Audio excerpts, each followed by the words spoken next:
Buondì, ladies and gents. Welcome back. It is 6th of March today, so it's a Wednesday, and it's about 7 p.m. The quality of the video is not good enough that you can see that in the microwave there, the microwave. But if I am correct, I vlogged about 2 weeks ago, and it was week 5, and yet again I'm confuzzled about how I got here. Before I go any further, yes, I do know that the thing is on and I can hear it, and it's just some spinach, which, let's have a look, has reduced to absolutely nothing, because that's what spinach does.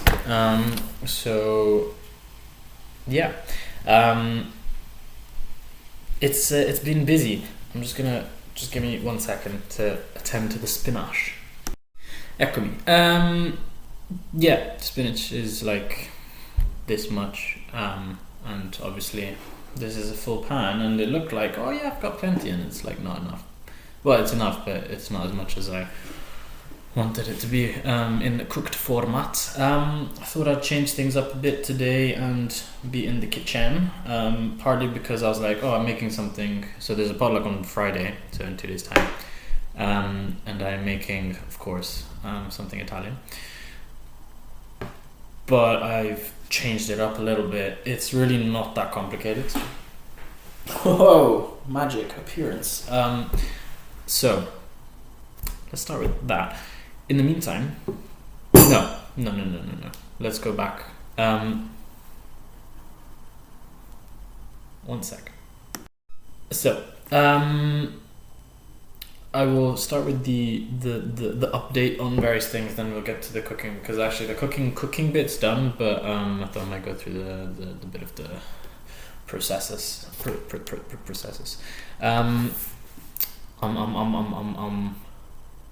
So it's the 6th of March. It is week 7. So between the last vlog, which was around week 5, I don't know if it was beginning or end of week 5, I've had week 6, I've had flexible learning week, which was supposed to be my reading week, which I didn't get off, which is fine. And now this is halfway through week 7, so I'm gonna guess it's about 3 weeks plus minus half a week. My brain is melted. Forgotten what I wanted to say. Okay, so yes, right. For my first aid, I am officially fully in the system, so I'm now allowed to go out on duties and do some first aid. That's a little bit difficult right now because at the weekend it's kind of busy with stuff, but I have signed up for something at the end of March, so that should be good. It's down in the center area. So yeah, that'll be the first proper duty. It's a relatively chill thing. It's not one of the football games, which would be, what are they called, baptism of fire, which no, I'm afraid not.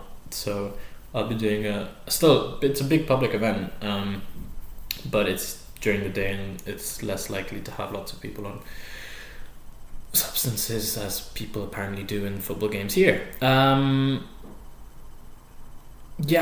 So I have my full membership with St. Andrew's First Aid, and I'm very happy about that. I've been going to the weekly meetings except yesterday, which involves basically practicing various things that we've learned in the standard first aid, and just it's like mini refreshers. So yesterday I missed it because I had a group meeting to discuss the last ever thing I have to submit as an in-course assessment for my biomedical sciences degree. This is some critical analysis task, and it's basically you get a paper. This one's on sweeteners, on a type of sweetener, and then you have to write a press release, then answer some questions about the paper, and like, does this figure show that the hypothesis they presented in the introduction is true, blah blah blah. I don't know, stuff like that. That's not one of the questions, but I couldn't come up with one in my head or remember one, so that's that. And then the third part is come up with your own hypothesis based on this paper. It doesn't have to be entirely based on the paper, but related to the paper, and then like say how you test it with aims and potential outcomes and things like that. So yeah, that's that. I'm very looking forward to submitting that in hopefully 2 weeks. It's due in 2 weeks, so in 2 weeks time, and that being the last thing I ever have to submit for kind of biomed ICA in course assessment. So that's going to be very, very good. What else? No news yet from St. Andrews, the university. They should be getting back to me by next week. Next Friday is the deadline for them to get back to everyone. So that's next week. But I will update you on that as well later when we get to it. And I've then made another vlog. Well, next time I make a vlog, I will update you on that. That's what I meant. Sorry, I've forgotten the music. So this is I Love the Nightlife by Alicia Bridges.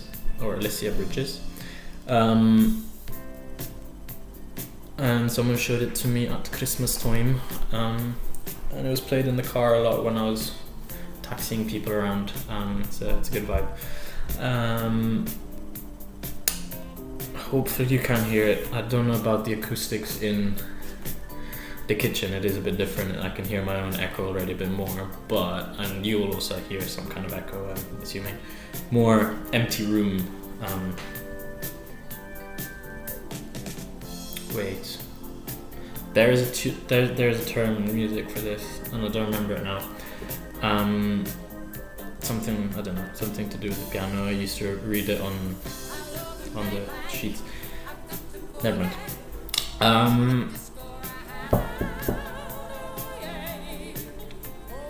Yes. But yeah, the St. Andrews University hasn't got back for my medicine application yet. I will hopefully get a response next week and then share that with you. End of story. Okay. Right, the project. So this is, like I said, week 7. So actually it's like week 8 because flexible learning week doesn't count, but I did work. So this is the 8th week I've been working on the project.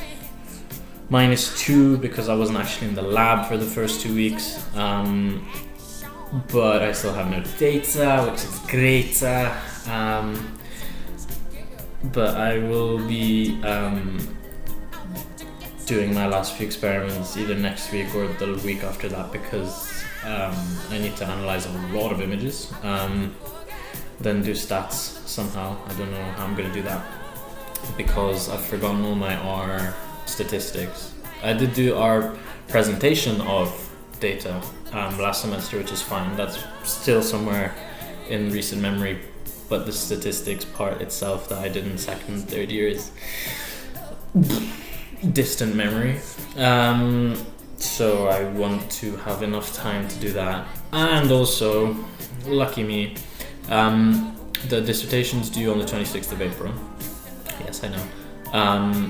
And then my final last ever exam for biomed is on the 29th of April, which is fantastic because it's the first day of the exams and they're like, yeah. So I've got a very condensed next 2 weeks, 2 months, less than 2 months ago, in which I have the dissertation presentation for the project and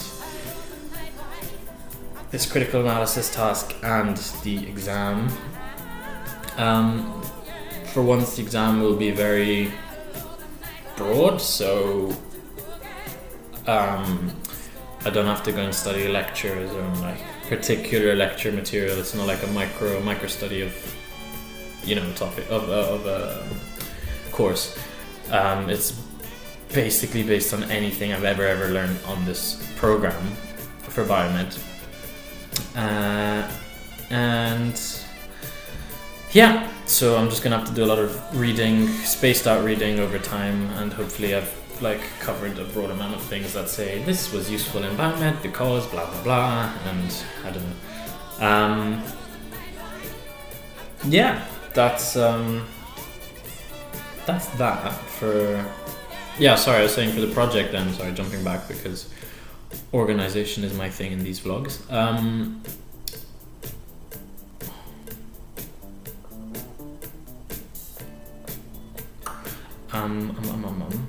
I'll hopefully get.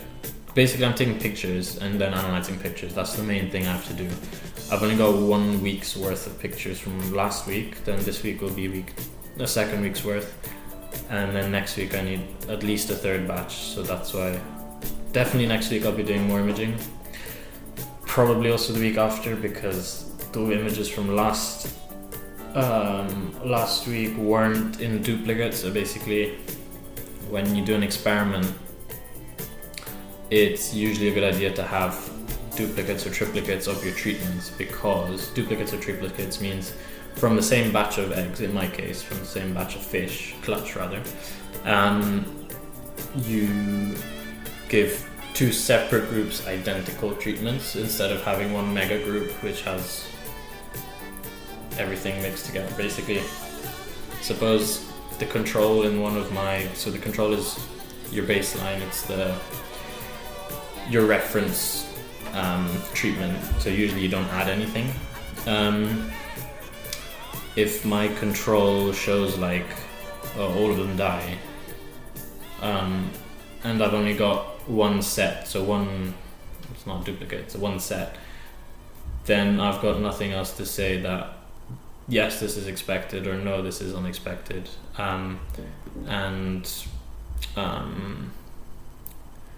Whereas if I have a duplicate and only in one of them the control dies, then I'm like, yeah, okay, that shouldn't have happened because this one is fine. And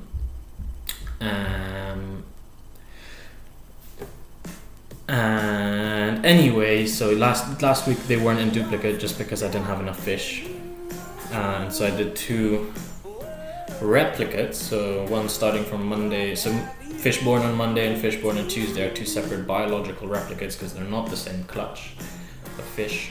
So they're two separate experiments, and I kind of did a staggered thing all week.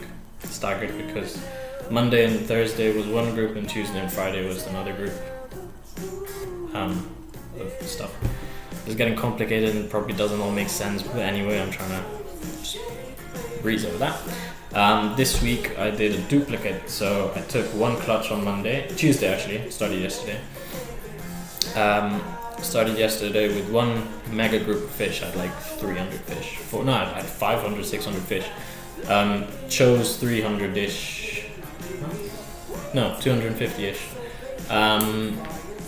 And then split them in two, and then treated them exactly the same. And they're showing they're showing very similar things, so that's a good sign. Because I didn't do something in duplicate like 3 weeks ago, and there was an effect, and I was like, well, based on this, I shouldn't choose this amount of drugs because it's too much and everyone dies, but all the fish die. But then also that group of fish, that clutch of fish, generally lots of fish died, so it wasn't exactly like there was a confounding factor between, was it the treatment that killed them all, or was it just generally that clutch wasn't so healthy. Sorry, there's Arctic monkeys with snap out of it, and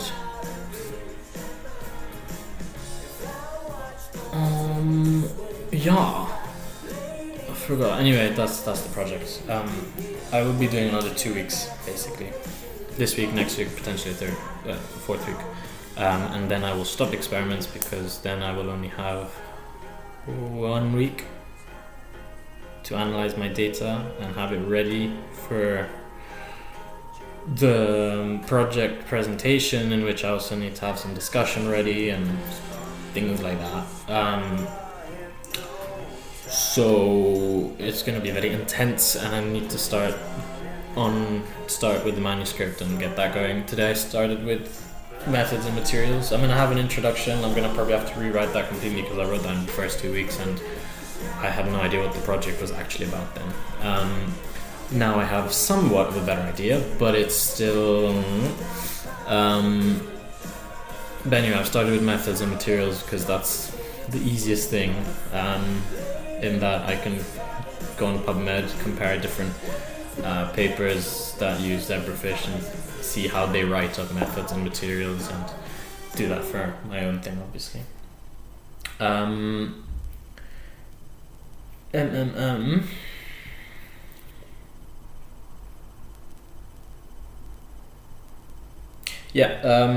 Sorry, I'm just looking for music because this week and last week I switched back to my punk rock phase. My punk rock music. And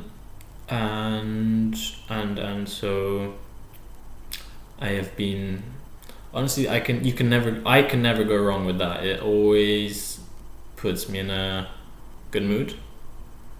And I was feeling really tired by the end of flexible learning week, so a week and a half ago. And so Monday of last week, changed the music, changed everything.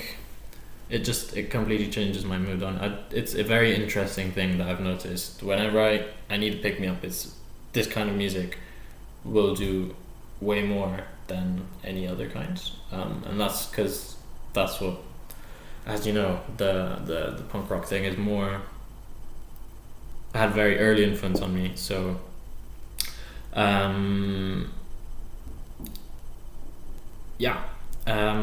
just trying to find something that's acceptable for everybody, because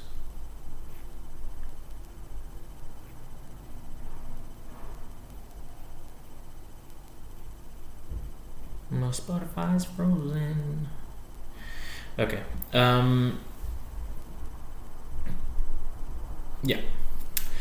So this is, of course, Blink-182 with Give Me One Good Reason.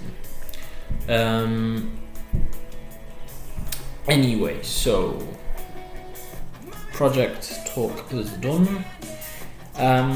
Gymnasium is going well. Thursdays, as usual, is spin, and that's very, very, very, very much a highlight of the week, because it's quick, it's very intense, but it's fun because I go with a bunch of people, and I really enjoyed it. So, and I'm trying to convert some people from the lab building I'm in to join me on Thursdays, but so far unsuccessfully.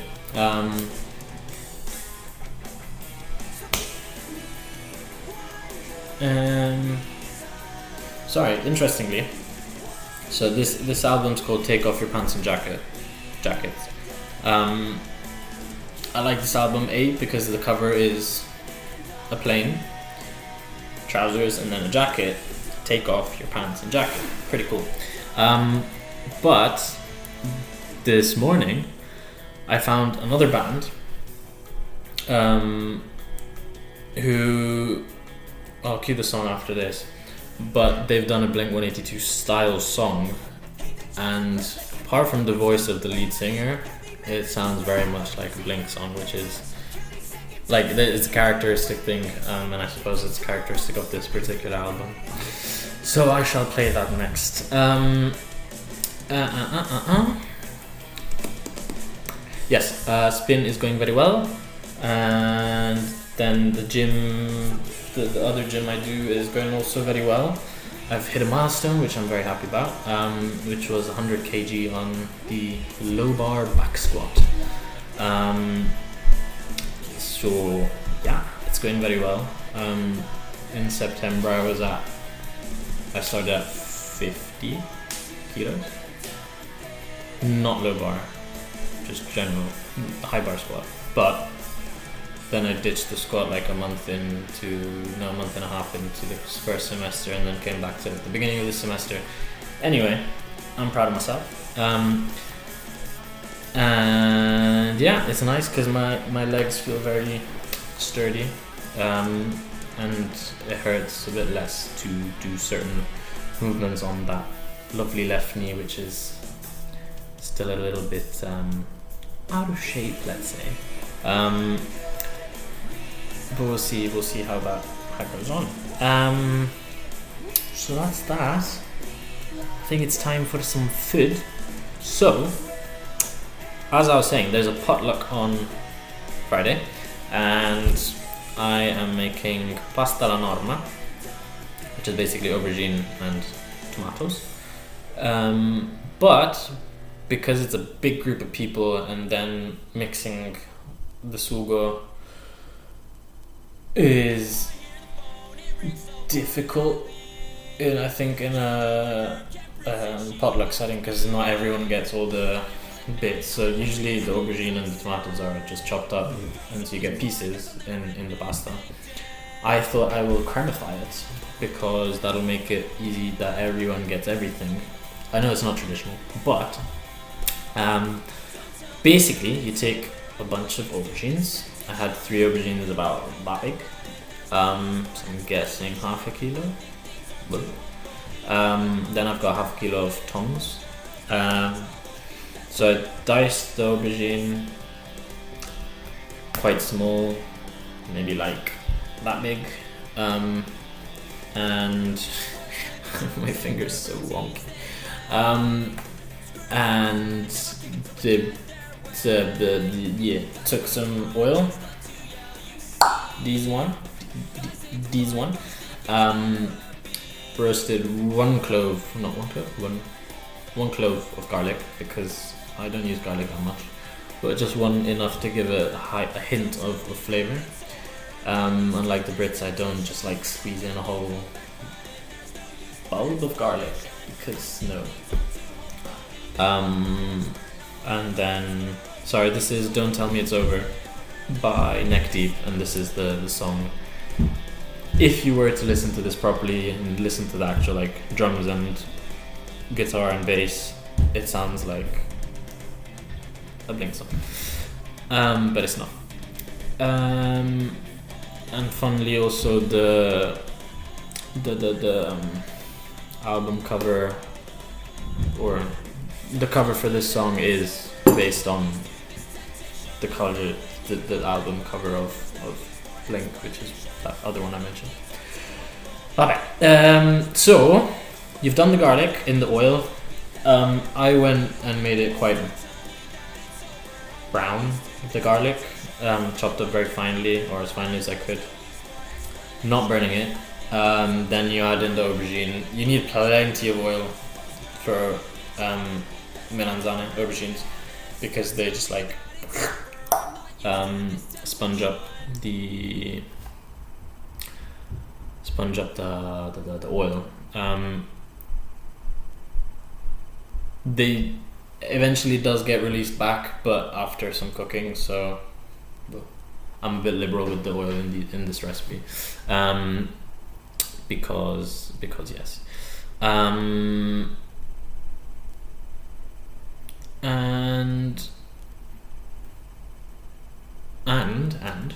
this song is And I by Boxcar Racer, which is a side project of Blink-182. Right, and I was saying, sorry, pun not intended. Take the aubergine. Now you're starting to cook it. Add salt, like a fair bit of salt on top to get it to sweat. It'll release the water. It'll kind of slowly, as you mix it, it'll slowly reduce in volume. And then the oil from the ones that fell first, the pieces of aubergine that fell first on the pan, they'll also start to release the oil, and then they'll get mixed up, and pretty much at the end, you've got a homogeneous amount of oil in all the pieces of aubergine. Nothing else. Garlic, oil, salt, aubergine.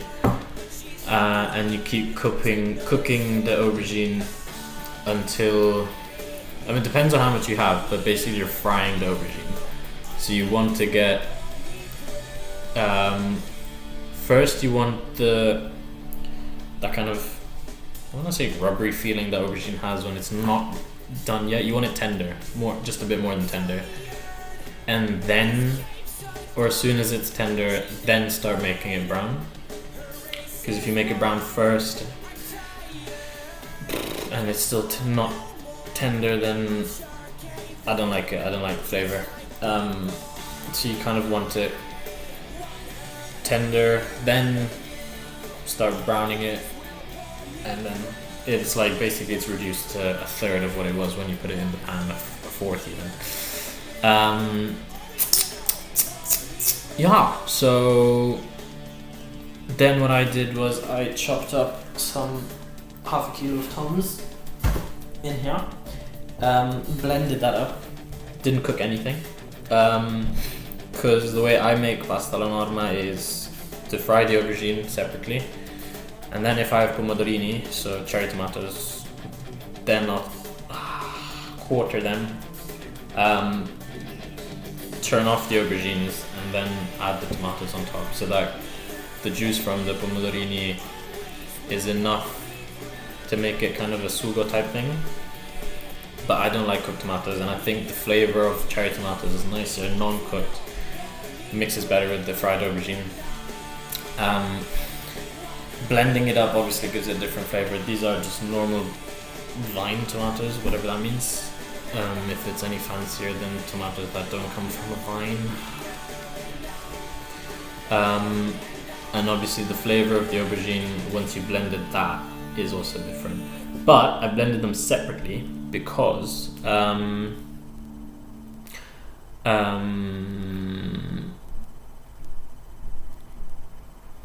because I thought perhaps it might give it a slightly different flavor than if I do everything at the beginning. To be honest, now that I think about it, it doesn't make a difference because this is for Friday and I'm going to keep it in the fridge until Friday, and so by then the chemistry will have changed. But bye. So yeah, if we just look at what I've done so far, I will pause the music for a minute. Ta-da! So that's the aubergine. Doesn't look particularly appetizing, I'm not gonna lie, but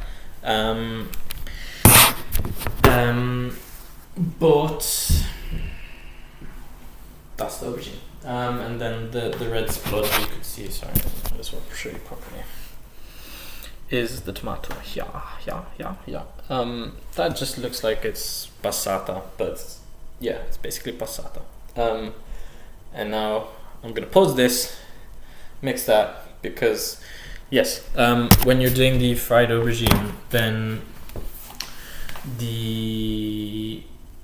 when you're blitzing the fried aubergine, then it's kind of too dry. So you do need to. That's why you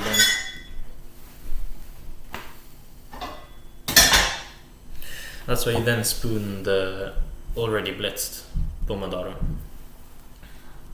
and then you add oregano at the end, and then you adjust for salt. I'm just gonna do that, and then hopefully the result looks somewhat okay. Ignore the color, but yeah, I shall be back in a few seconds. And basically, il risultato finale is this. The color and the camera aren't the best, not gonna lie, so I apologize for that. But I've got basically a kilo of sauce there. That should be plenty for a pollock. I'll mix it with a kilo of pasta, so it's a good solid ratio. And does that make sense? Well, 1 kilo of pasta cooked is actually, yeah, that's fine. I had music on. Where is it gone? Okay.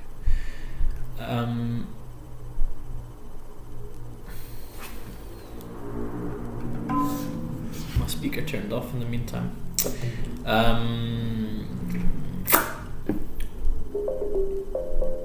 Ooh. Yes, this is Boogeyman by Golly and Sama.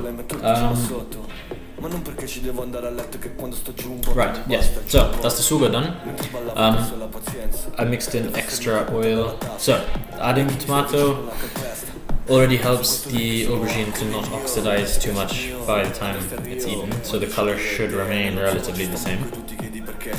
And then I've added a big douse of this guy because olive oil is lovely, and I would have on top anyway if it were fresh.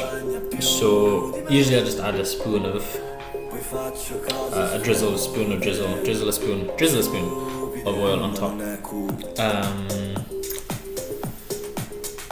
because fresh oil has a different taste, obviously. So anyway, I've mixed it in also for conservation and because I'm not going to take oil to the potluck, and this is good oil. So it's all ready, it's all there. I'm going to probably serve it with pasta integrale. I've got a big 1 kilo pack, so it's convenient.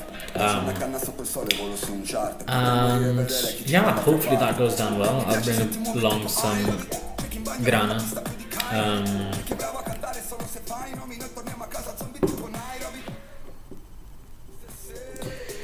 I'll bring along some grana, so it's not so people who want grana grana. But yeah, you can taste the garlic, you can taste the oregano, obviously because I've just put it. I added a bit of sun-dried tomatoes blitzed up, so hopefully that gives it some kind of nice flavor. It's all a bit mixed, which is obviously how it goes when it's mixed. But volendo, if you wanted to, in the unblitzed version, you can add chopped up pomodori secchi, which I got from Lidl last week because they're doing Italian week, and so I got a bunch of food which was Italian week themed. In fact, I'm going to be making some ravioli what's in the pocket-oli now for dinner, because somehow it's 7:45 and I started cooking at 6. I don't know what happened to time, but that's the story in Balamory. I don't think I've got anything else to say. We love when bills go up, but they go up for most people. No, they go down for most people, but they go up for you because student life. Luckily I'm not at home much, so that the bills aren't actually that high because the heating's off. No one's using the lights, so love it. It's fine. It'd be like that sometimes. And yeah, that's all about it. I will actually turn the music off there because I don't have much more to say other than thank you for watching. I've noticed that I know, like, at the beginning in first semester, 89 views.